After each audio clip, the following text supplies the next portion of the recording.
Bonjour, je m'appelle Karen Perrault, je suis responsable formation et communication pour le groupe AVO Carbone. Je suis Betty Abidou, la fondatrice d'Innov Academy. Alors chez AVO Carbone, jusqu'ici, la formation elle était réalisée plutôt de manière indépendante, sans approche globalisée. Donc vraiment, la finalité de ce projet, c'était de véritablement harmoniser les savoir-faire au sein du groupe et d'assurer la montée en compétence de tous les collaborateurs dans tous les pays.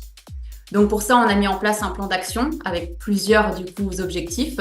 Donc tout d'abord, c'était d'augmenter la visibilité et le taux de connexion sur notre plateforme de formation, de proposer un contenu différenciant qui donne envie et qui sensibilise tous les collaborateurs, de sensibiliser bien sûr et de monter en compétences et enfin surtout de renforcer ce sentiment de cohésion et de sentiment d'appartenance à un groupe par des challenges individuels ou collectifs. On a décidé de co-construire ensemble un Monthly Challenge. Le Monthly Challenge, c'était quoi? C'était finalement de pouvoir créer un parcours de formation e-learning sur 24 jours qui était adapté à la fois aux jours en semaine et au week-end. On a identifié une thématique qui soit vraiment globale et qui puisse convenir à l'intégralité des collaborateurs. Et donc, la thématique sélectionnée était l'efficacité professionnelle. Néanmoins, chaque semaine, on a essayé de proposer une thématique vraiment spécifique. Donc, on a pu créer des contenus à la fois sur gérer son temps, ses priorités, gérer son stress, améliorer la communication et aussi gagner en confiance pour être plus efficace dans son travail au quotidien. Au total, il faut comprendre que ça représente environ 50 minutes quand même de formation par semaine et donc à peu près 3 heures de formation qui ont été réalisées sur l'intégralité du Monthly Challenge.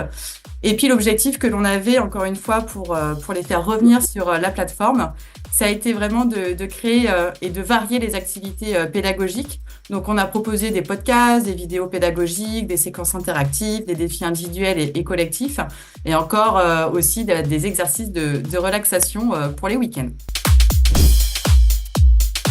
Alors la mise en place de ce parcours a véritablement révolutionné en fait la manière de voir la formation et de penser la formation au sein du groupe.